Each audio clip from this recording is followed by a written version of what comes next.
Friends, we will discuss the messages which we have posted today and on earlier days.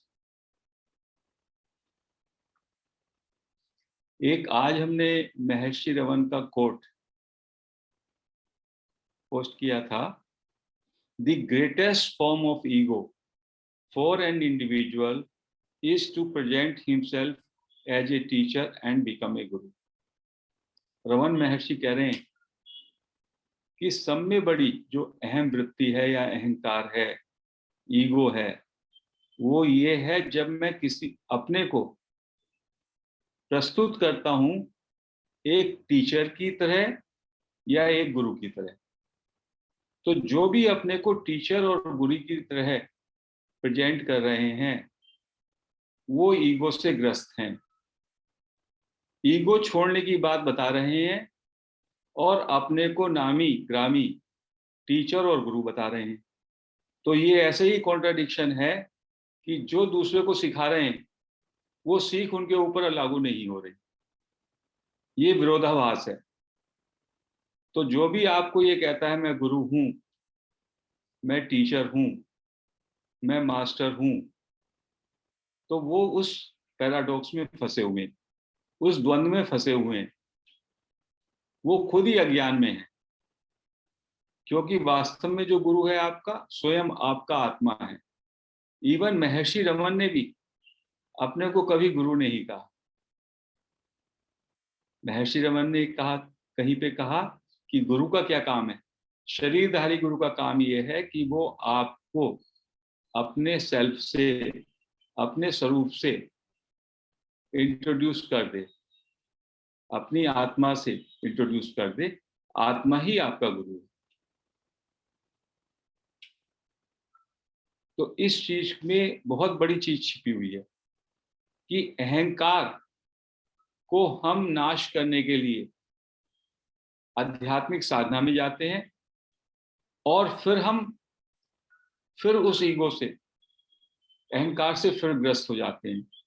और कभी कभी तो आध्यात्मिक व्यक्ति का अहंकार और भी ज्यादा मजबूत हो जाता है, वो दूसरों को और लुक डाउन करता है। Now, another message which we had posted, since the supreme power of God makes all things move, why should we, without submitting ourselves to it, constantly worry ourselves with thoughts as to what should be done and how, and what should not be done and how not? कहते हैं ईश्वरी की सर्वोच्च शक्ति है, वही सब चीजों को गति देती है। तो फिर हम उसकी शरण में तो जाते नहीं, हम उसको एक्सेप्ट नहीं करते। ईश्वर की सर्वोच्च शक्ति के सामने समर्पण करें और उसको एक्सेप्ट करें, स्वीकार करें। उसकी जगह हम क्या करते हैं, लगातार चिंता में रहते हैं। किन विचारों में लगे रहते हैं, क्या करना चाहिए, क्या नहीं करना चाहिए, और कैसे करना चाहिए और कैसे नहीं करना चाहिए, इस द्वंद्व में खोए रहते हैं। जबकि सब कुछ जो हो रहा है, सारी गतिशीलता, उसका कंट्रोल, उसका नियामक ईश्वर है, ईश्वर की सर्वोच्च शक्ति है। उसके द्वारा ही सारी चीजों का परिचालन हो रहा है। बट तभी भी हम इसी एंजाइटी में, इसी वैचारिक द्वंद्व में लगे रहते हैं। क्या करना चाहिए, कैसे करना चाहिए, क्या नहीं करना चाहिए, कैसे नहीं करना चाहिए। समग्रता से हमको स्वीकार करना है। शरणागति का मतलब है समग्रता से स्वीकार्यता। पूरे हमारे जीवन में हम अनसर्टेनिटी से बचने का और सिक्योरिटी को लेने का, गेन करने का प्रयास करते हैं। जिस दिन आपने अपने को अनसर्टेनिटी को एक्सेप्ट कर लिया, अगले क्षण जो भी है वो वैसा ही होगा और उसको एक सर्वोच्च शक्ति गति दे रही है उसको आप बदल भी नहीं सकते। तो आपका ये द्वंद्व, आपका ये कर्ता भाव गिर जाएगा। सारी जो आज के मनुष्य की पीड़ा यही है कि वो आने वाली चीजों को, आने वाली घटनाओं को, आने वाले क्षणों को सर्टेन और सिक्योर करना चाहता है, और यही सब में बड़ी मूर्खता है। अगले लम्हे जो होना है उसको गति ईश्वर की सर्वोच्च शक्ति दे रही है। आपके सोचने से, आपके चिंता करने से, आपके वैचारिक द्वंद्व से, ऐसा करें वैसा करें, ऐसा होगा वैसा होगा, कुछ नहीं होना है। जिस दिन आपने अगले क्षण की अनिश्चितता को पूरी तरीके से स्वीकार कर लिया, उसी दिन सब कुछ बदल जाएगा।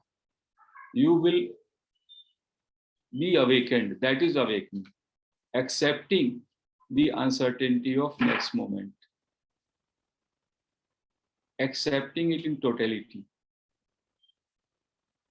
and also knowing it fully, having full faith in divine power that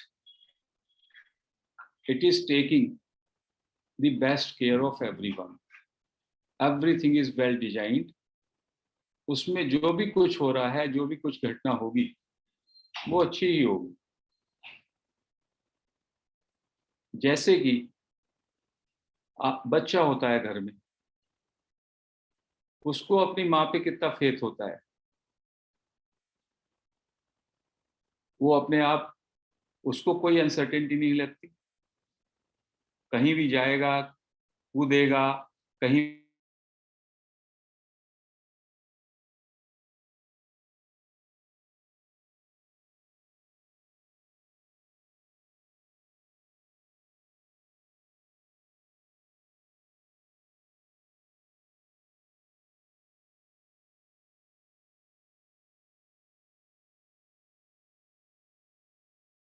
hello, can you hear me? Yes sir, बीच में आवाज गई थी आपकी। हाँ, बंदर का बच्चा, मंकी का बच्चा तो अपने को, अपनी मदर पे पूरा विश्वास नहीं डालता, तो वो उसको पकड़े रहता है कस के। और कभी कभी ऐसा देखा गया है कि जब बंदरी इधर से उधर कूद रही होती है, तो एक दो बार ऐसा हुआ कि बच्चे की पकड़ छूट गई और बच्चा उससे गिर गया। कैट का बच्चा जो है, वो अपनी मदर पे पूरा विश्वास करता है, और इसलिए वो अपने बच्चे को मुंह से पकड़ती है, और कितनी भी बड़ी कोई आपत्ति विपत्ति आए, बच्चे को कहीं रखेगी, फिर उस विपत्ति का सामना करेगी, फिर उसको अपने मुंह में दबाएगी, फिर दूसरी जगह। और कहते हैं कुछ भी हो जाए, कैट के बच्चे को कभी किसी भी तरह का नुकसान नहीं होता, क्योंकि कैट के बच्चे की शरणागति और acceptance and faith and trust in his mother is so supreme. तो संतों ने कहा कि ऐसे हो जाइए आप, तो बस वैसे ही आपकी स्टुपिडिटी है कि आपके करने से कुछ हो रहा है। एक बड़ी डिवाइन पावर सब जगह सबको चला रही है। कहते हैं कि एक कहीं पे घटना का जिक्र है कि गुरु समर्थ दास, जो कि समर्थ रामदास, जो कि गुरु थे शिवाजी के, और शिवाजी उनसे बहुत प्रेरित रहते थे। तो एक बार उनके राज्य में थोड़ा अकाल पड़ा, तो शिवाजी बहुत ही उद्विग्न रहते, बहुत परेशान रहते कि मेरे राज्य में मेरे जैसे शासक के होते हुए भी मेरे प्रजा को, मेरे किसानों को अन्न नहीं मिल रहा, भोजन नहीं मिल रहा, दुर्भिक्ष हो गया। और इससे बड़े अपने को बड़ी उद्विग्नता में रखते, अपने को ब्लेम भी करते। तो उनके गुरु ने कहा, जब गुरु के पास गए, कहने लगे मैं इस बात से बड़ा व्यथित हूं। तो गुरु ने कहा ये कर्ता भाव छोड़ो, और बराबर में चट्टान, एक बहुत बड़ा पाषाण था, गुरु ने उस पर एक हथौड़ा चलाया और उसके अंदर बहुत सारे जीव, छोटे छोटे कीड़े मकोड़े उसके अंदर चल रहे थे। कहने लगे, ये भी तुम्हारी प्रजा है, क्या तुम इनका ख्याल रखते हो? ये सारा चलाने वाला जो है वो तो एक ईश्वर है, और आप बस अपने को ईश्वर का एक सेवक मानो और सेवा करो, जितना हो जाएगा वो पर्याप्त है। यदि आप ईश्वर का स्थान लेने की कोशिश करोगे तो ये सही नहीं है। तो जो बड़े से बड़े संत हुए या जो भी अविगेंट सोल हुए, they surrender to the will of that supreme power, उसको किसी भी नाम से करें, and then they are open to the uncertainties of the next moment. जो भी होगा अच्छा ही होगा, और उसको कुछ भी करने से आप बदल नहीं सकते। इसीलिए ये सूत्र है रमन महर्षि का, whatever is destined to happen will happen, you cannot prevent it, and whatever is not destined to happen will not happen, do whatever you may। तो ऐसा जो बात है, उस बात को बार बार हमको जो है अपने मनन में लाना चाहिए। हमें काम की जो प्रेरणा हो रही है वो भी किसी हायर शक्ति से होती है। जो हमारे भाव आते हैं, जो हमारे विचार आते हैं, वो सबके पीछे भी कोई एक डिवाइन एनर्जी प्ले करती है। Surrender to that, accept that. इसी को एक संत ने दूसरी तरीके से कहा। एक संत, बहुत बड़े संत हुए, तो वो कहते थे कि 3 चीजों को पहले आप छोड़ दें। मैं नहीं, मेरा कुछ नहीं, मुझको कुछ नहीं चाहिए, सब ईश्वर का और ईश्वर मेरे। तो एक तरीके से जो भी आपका शरीर है, आपका मन है, आपकी बुद्धि है, ये सामग्री हो गई सेवा के लिए। ये सब भी सेवा, ईश्वर को समर्पण, और आपके जितने संसाधन है वो भी ईश्वर को समर्पण। पहले तो वो सब ईश्वर के हो गए, मालिक के हो गए, और फिर हम मालिक के। तो एक तरीके से everything belongs to you and nothing belongs to you. और उस भावना से जो भी आपको उपयोग करना है वो उपयोग में रहेगा, और डिटैचमेंट भी रहेगा, डिस्पैशन भी रहेगा। यदि आपने इन सबको ईश्वर का मान लिया तो उनके जाने का आपको दुख नहीं होगा, उसको ज्यादा एक्यूमुलेट करने का भाव नहीं रहेगा, आपका लोभ खत्म हो जाएगा, because you will know that it belongs to all God. So every saint says everything belongs to God.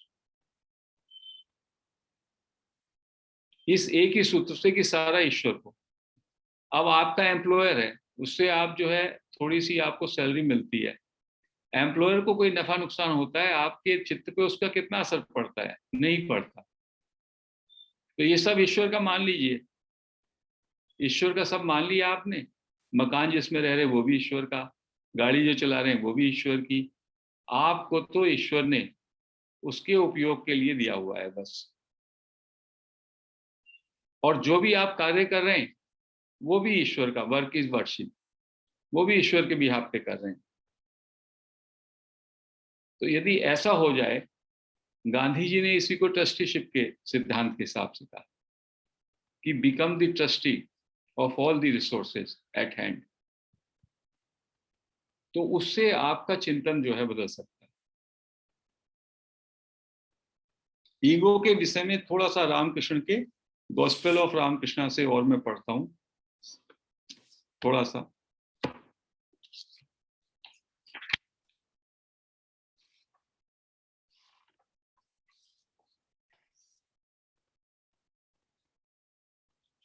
Ego, Ramakrishna जो है वो ज्ञान मार्ग से भी बात करते हैं और भक्ति मार्ग से भी बात करते हैं। तो दोनों के ईगो की बात कह रहे हैं वो।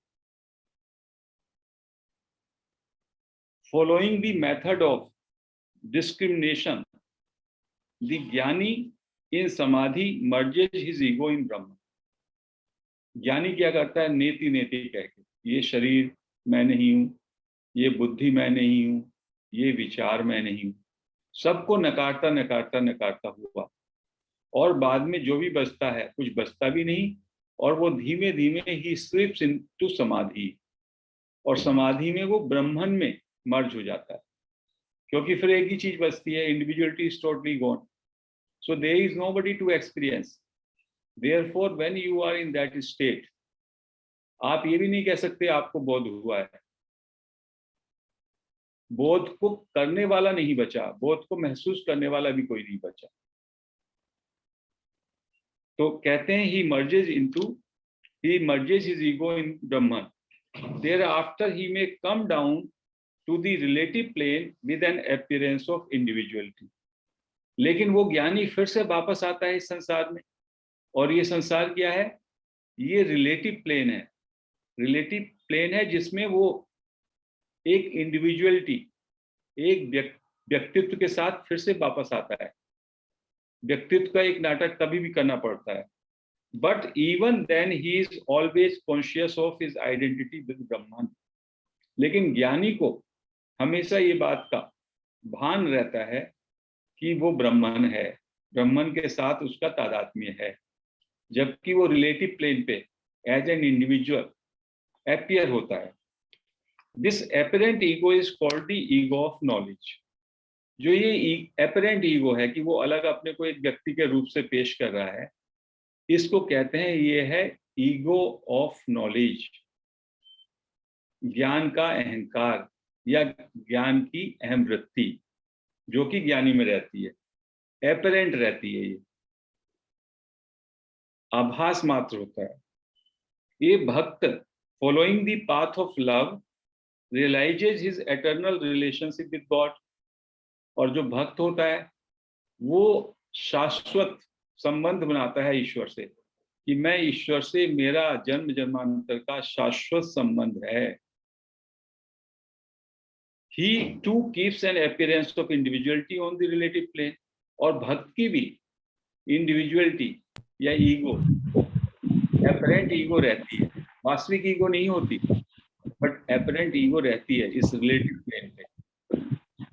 This ego has none of the characteristics of the worldly ego and is called the ego of devotion। इसमें भी सांसारिकता कुछ नहीं रहती, जैसे हम आज के सांसारिक व्यक्ति हैं, हमारी तमाम उपाधियां हैं, हमारे तमाम अचीवमेंट्स हैं, हमारी तमाम संपत्ति और संसाधन है, उस तरह की नहीं। लेकिन वो कहते हैं, उसको कहते हैं भक्ति की ईगो या भक्त की ego. The two egos here described refer to the same state of realization। दोनों में रियलाइजेशन एक से ही होता है, चाहे ज्ञानी की ईगो बचे वो, और वो कैसी होती है उसकी उन्होंने एग्जाम्पल दी है।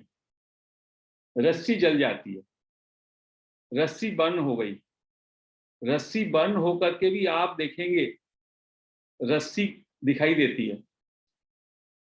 बर्न रस्सी को भी आपने देखा होगा, रस्सी में आग लग जाए तब भी उसके जो अमेट हैं दूर से देखोगे तो वो रस्सी वैसी दिखाई देती है, बट क्या उसमें कुछ ताकत बचती है?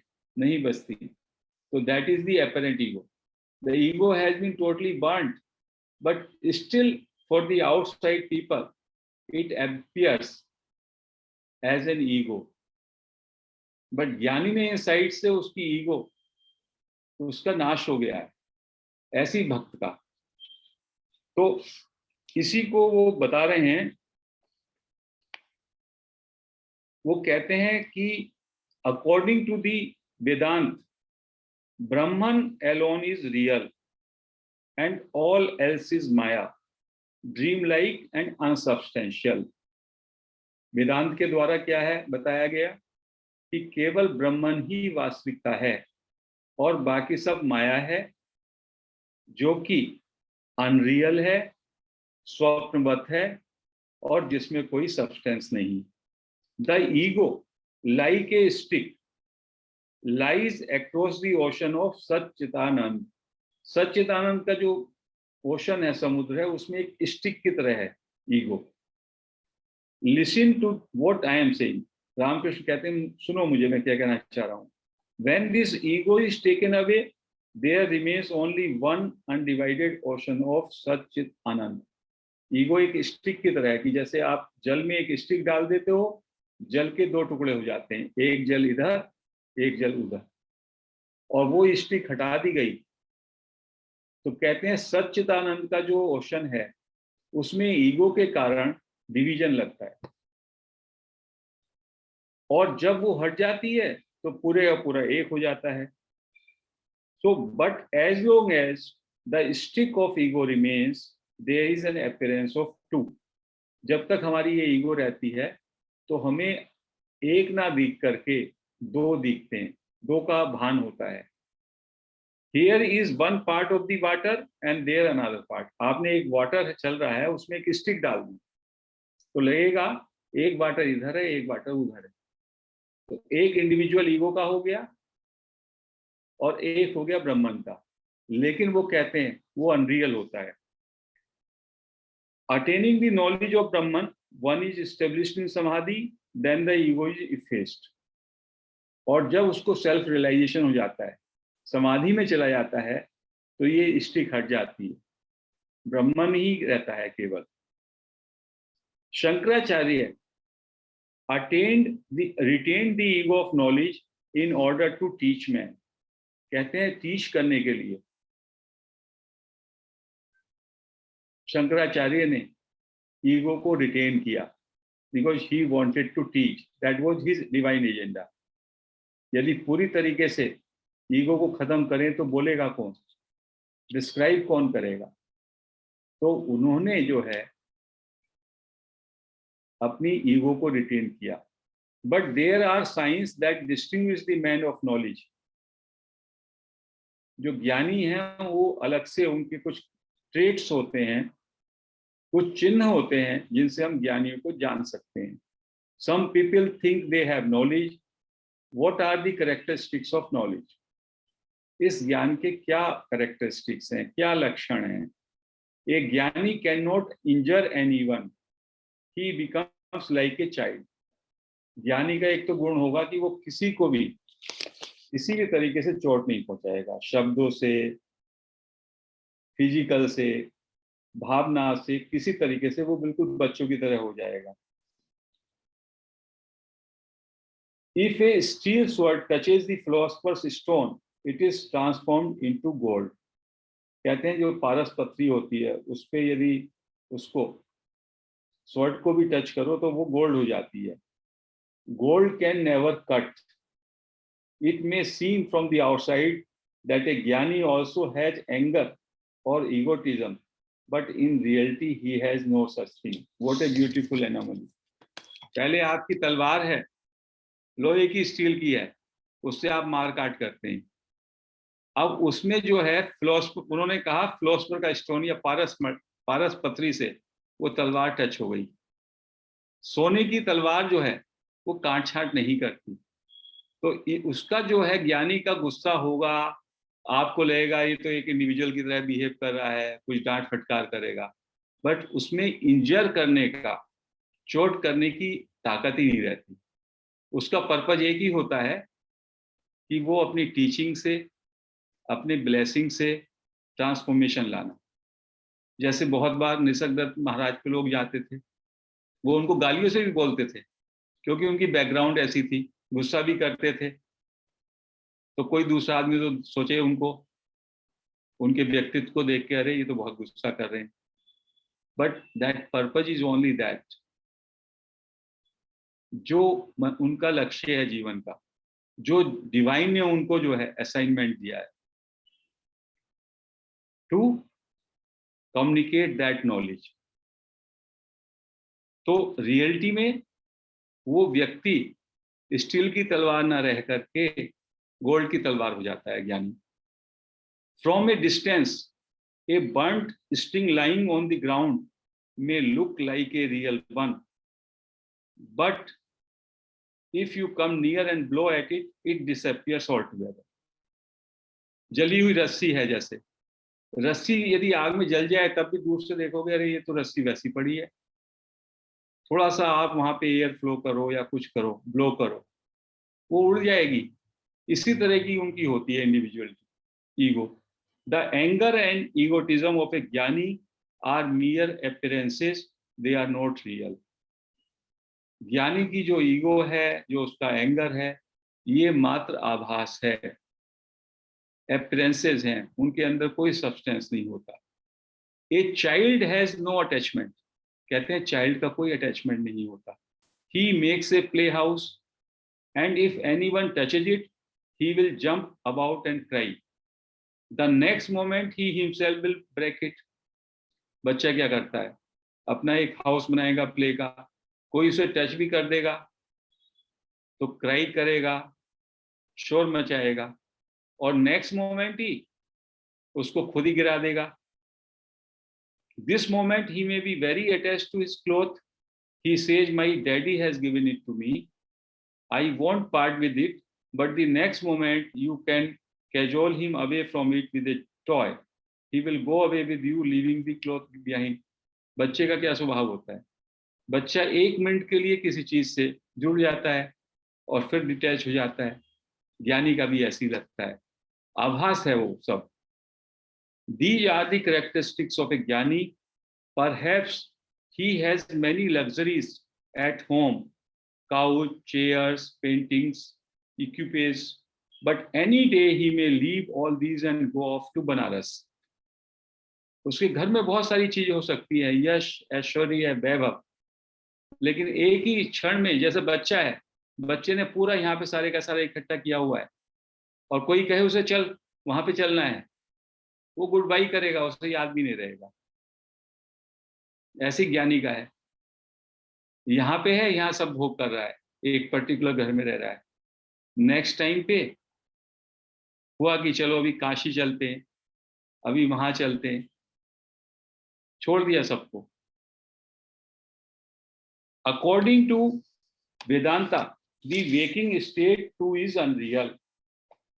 वेदांत कहता है ये जो हमारा जागृति की जो अवस्था है, ये भी अवास्तविक है.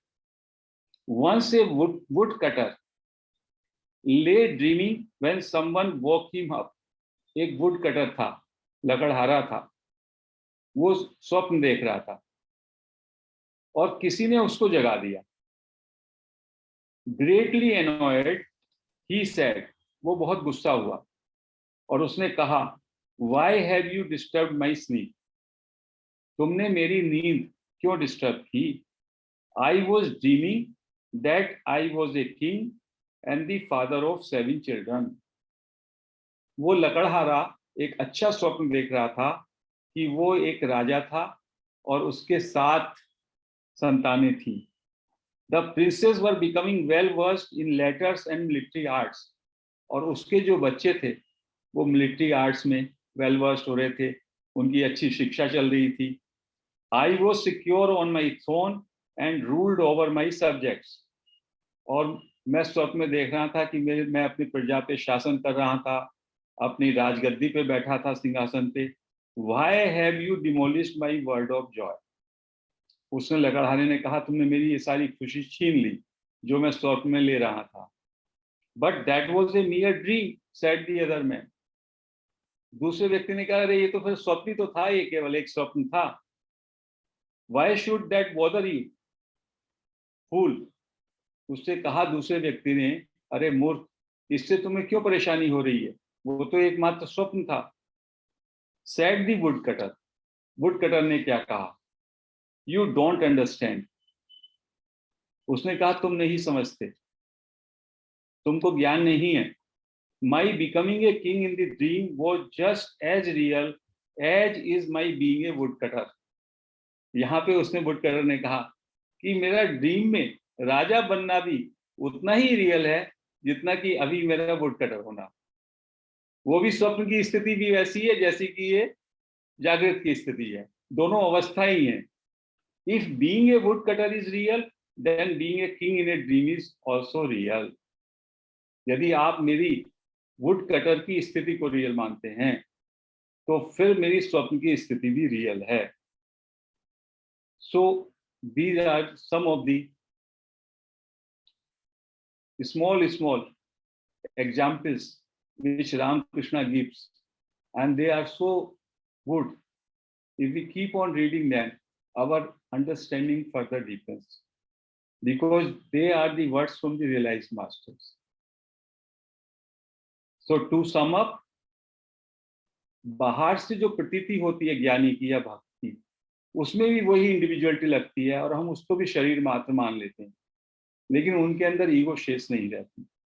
वो केवल शिक्षा देने के लिए या इस जगत में, इस रिलेटिव प्लेन पर कुछ भी करने के लिए जो कि सुप्रीम पावर उनसे कराना चाहती है, उनके पास ये अपीयरेंस रहती है ईगो की,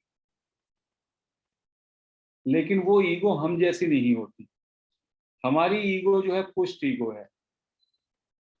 हम अपने को separate individuality, separate person, entity मानते हैं, जिसके साथ हमने बहुत सारी उपाधियों को जोड़ा हुआ है।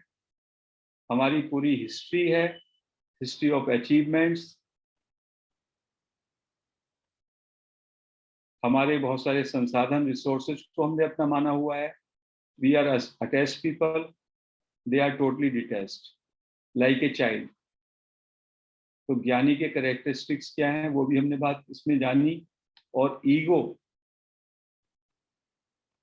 की प्रतीति, ईगो की अपीयरेंस और रियल ईगो क्या है वो भी हमने इसमें समझा, और कैसे धीमे धीमे हम लोग जब इनवर्ट जाते हैं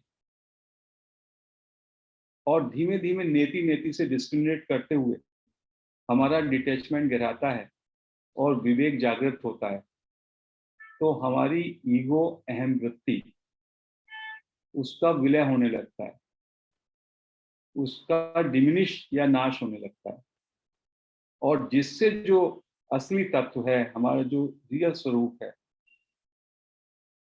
उसका बोध घटता है।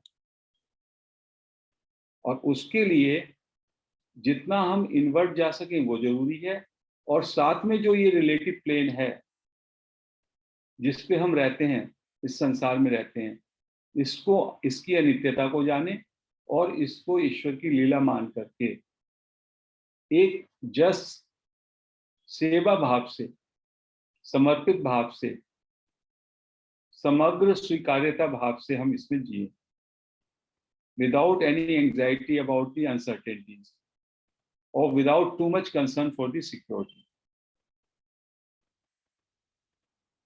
This is the substance of today's message. So we conclude now here.